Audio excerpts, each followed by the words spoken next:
కాంగ్రెస్ ప్రభుత్వంలో ఒకవైపు కరెంటు కోతలు, మరోవైపు ట్రాన్స్ఫార్మర్ కష్టాలతో రైతులు సతమతమవుతున్నారు. మహబూబాబాద్ జిల్లాలో ట్రాన్స్ఫార్మర్ కాలిపోయి 2 రోజులవుతున్నా పట్టించుకునే నాథుడే లేడు. నరసింహులపేట మండలం కొమ్ములవంచ గ్రామంలో కరెంటు సరఫరా నిలిచిపోవడంతో పంటలన్నీ ఎండుతున్నాయి. నీళ్లందక వరి పంట ఎండిపోతోందని ఆవేదన చెందుతున్నారు రైతులు.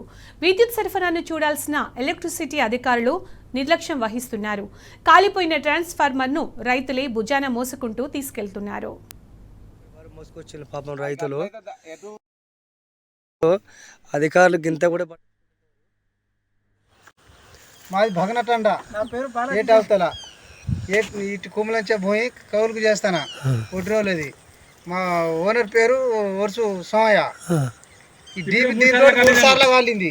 దీంతో 3 సార్లు ఊకే మోసుడు, పొలాల నుంచి మోసుడు, ఊకే కూలి పెట్టుకుంటాను. అటు మాకేం ఖర్చులు తప్పట్లేవు. ఇది కరెంట్ వల్ల తప్ప, ఈ కరెంట్ వల్ల తప్ప, ఇది మన ఆసాంలో తప్ప అర్థం కావట్లేదు.